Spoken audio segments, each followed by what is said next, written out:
Well, today's project, Caterpillar 226B and a 226. We're going to rebuild both of the lift cylinders on these. These are leaking. All the cylinders are leaking on these. These were two auctioned off units that they bought and have started them pretty well, but there's a couple of issues. Number one, on this one has the wrong oil dipstick in it. Now, just FYI, you should always try to get a dipstick on equipment from the actual manufacturer. Perfect case, like a Ford 7.3. If you get a Dorman aftermarket oil dipstick, then they're a little too short. Now this one looks right?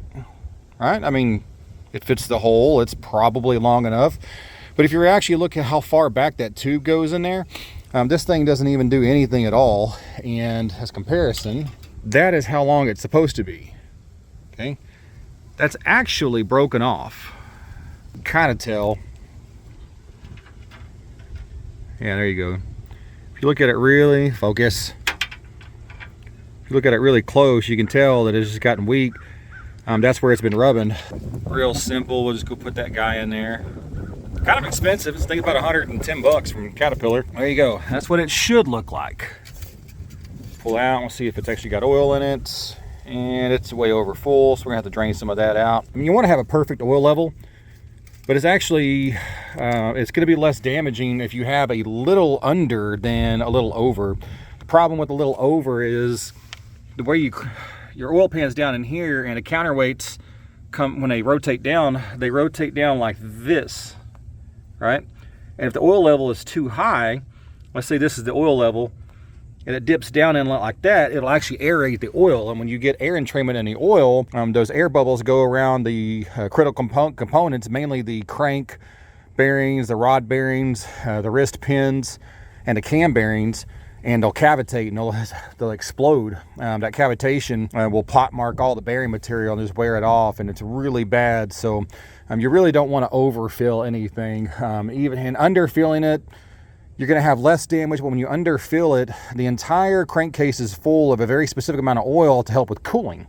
If it takes, 2 gallons of oil and you've only got 1.5 gallons, that 1.5 gallons is going to take less time to heat up and dissipate, and then the entire oil pan and everything on the engine is helping cool that off. It's sucking that heat away from it. So anyway, out with the old, in with the new. We need to raise the arms up, get the arms supported by something so we can disconnect this line, disconnect that line, take that packing loose, take that pin out.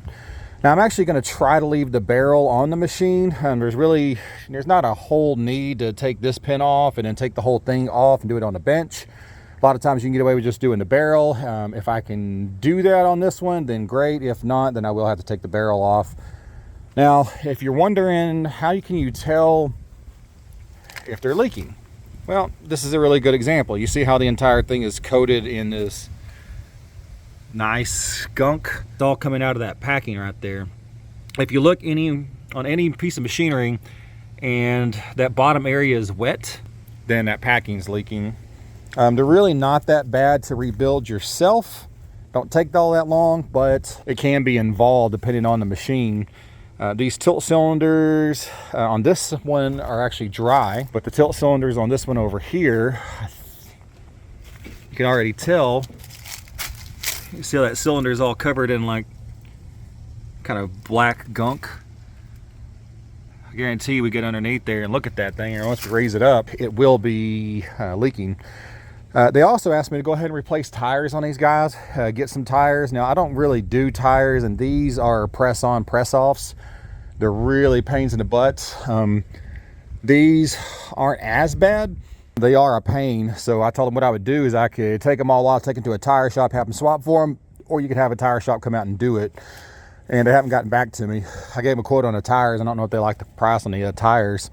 Because Caterpillar tires, Caterpillar brand tires are really, really expensive. But without further ado, I'm going to crawl in there. I'm going to lift that arm up. I'm going to stick a bar underneath on the ROPS, the rollover prevention, rollover protection system. Put a bar there, lower that down on that bar, and then loosen these up, pull these pins out. And as soon as I pull this pin out, the cylinder will lay down like that, and then I'll put my pipe wrench on there and then try to get that loose. Now there is a spanner for this, but I just use the pipe wrench. All right, so we got our extend and retract hoses disconnected. And you have to disconnect those because whenever you go to pull the cylinder out, if you don't, you'll create a vacuum down here. You'll try to fight and you'll never get it out. Ask me how I know. Just take your pipe wrench, put it on that gland, and it shouldn't take a whole lot, tremendous amount of force. Sometimes they get boogered up and you have to fight with them, but today's not that day. I'm about to pull that one out. When you do pull it out, you want to make sure that you've got a bucket down there and some kind of funnel, or get you a piece of paper, cardboard or something folded up to make like a little ramp. I did lose a little bit of fluid, but you don't want, you know, a good quart, 2 quarts of fluid on the ground, because that barrel will hold that much. And then just rinse and repeat on the other side. So you have to do at this point, put one end in a vise. And if you don't have a vise, what I've done in the past is you can stick it back in that hole right there, put the pin back through it, and then break the packing loose and then pull it off and put it on your bench. There's a little set screw right there. It's a 5mm. Make sure you take that out, because if not, you're going to booger up the threads and you're going to have a real bad day. Just an adjustable wrench. Whack it with the dead blow a couple of times, and then your piston should come right off. Now, the only time we don't have to take the pistons off is if you have a threaded end and you can actually take it out, for like on a forklift tail cylinders are like that a lot, so they can be adjustable. You can actually take those off and then you don't have to worry about taking the piston off. Most everything else, you're just gonna have to take the piston off. Take that guy out and kind of make sure you're inspecting this guy when you come through. Make sure this isn't all boogered up. Sometimes this rider band goes bad and causes all kinds of problems. That's our piston, so we'll set that there. Take our packing. Packing comes out. Now all we need to do is get a pick, a little flat blade screwdriver, pull all of our seals out, get it all cleaned up, put our new seals in, and then slide her back on. All right, we've got everything cleaned out. That's our packing. We've got our backing ring that goes towards the front, and the seal, the O-ring that goes on there. You've got your thin O-ring that goes around this area right there. It takes care of those 3. This guy actually fits up inside that way, and the lip should be it's gonna kiss the fluid, you know. It's gonna go, the lip goes down. I pulled these out before, and guys get confused and they put them up. You shouldn't be, if you're looking at it like that, it shouldn't look like that. It should look like that. And then we have our actually wiper right here. Goes in, again, you know, the lip towards the shaft, not towards, you know, not like that. Again, I've seen that before. And then on the piston side, the piston's really easy. You have this little, it's a rubber material that goes around in there, and then the seal actually goes on the outside of that, and that compresses down on that rubber and holds the seal on the barrel. And then you have our rider band. Now the rider band is just a wear ring. All it does is sit on here. It doesn't actually seal at all. It just sits there, and the whole piston, you know, just slides on this and a little bit of the seal. And it keeps the metal from scratching up the bearing. If you get any kind of debris in your cylinder, usually you'll tear this guy up, and then it just destroys the barrel and that piston. But we didn't have that problem today. So part number is 218683. Get you some Caterpillar. Now, if you do want to save a little bit of money, there's aftermarket seal companies out there. There's actually one over in Dallas called H&D seals I really like to use. It's cheaper for the customer for me just to run the Caterpillar, pick these up, or order them and have them shipped to me, and then put them back on the machine, especially when it's not in a huge rush for it or anything. And these guys have 2 skid steers, so they're really not that worried about it. If it's in like a mad rush, you need it right this second, then yeah, I have the ability to run to Dallas and go. They'll measure them. You can bring the piston and packing. They'll measure it, give you a bag of seals right then. A lot of times they do have some numbers in stock. You can tell them what you're working on, order them that way, and they're a seal manufacturer. So pretty much every single hydraulic shop that I've ever been to in Texas, North Texas at least, gets their seals from H&D if they need a if they need them right this second. If not, then go to the dealer. I think these were $100-something a kit, or $80 a kit. But I'm going to pop all these seals back in there, then I'll show you the seals before I put them back on the rod. Now on the rod side, make sure you clean that up. I always put a little blue Loctite on there and blue Loctite on the gland. Don't do red. Red's a pain in the butt to ever pull back apart, and I guarantee if you do red, you'll be pulling these back apart for a warranty job or something, and just to prove yourself that you shouldn't have done it. And that's an interesting setup. I'm sitting in the cab. This thing should actually start up, but it won't start unless I actually get my butt off the seat. Got our packing all done. Got our little rubber in there, little, I don't know what you call that. Maybe you guys do. Leave it down in the comments. A little rubber goes underneath your seal. Got the seal on. This is the stuff that I use. I like this paste, call it a lipstick. That way it's just not all runny. Gets everywhere, but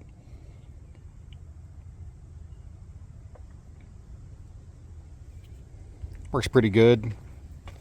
I like it because it doesn't dribble everywhere and it stays put, and then you can assemble it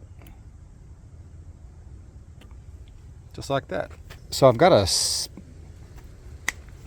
stick of blue and a stick of red. So now what we got to do is make sure we put it on the right direction.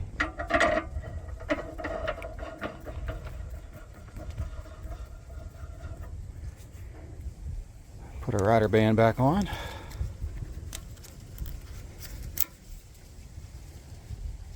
Then the only other tip I can give you is crank it down. Make sure you put your new set screw back in, because we do have a new one. Lube that up with some fresh hydraulic fluid, stab her back in the cylinder and tighten her down, and then we got one more to do. All right, and we're done. Got the seals on there, got the pins back in. Everything's good to go. I do need to check the hydraulic fluid level, top it off, and then do the cylinders on that one. Once I get that one done, I'll come back over here, or that one, and I'll get you some action shots.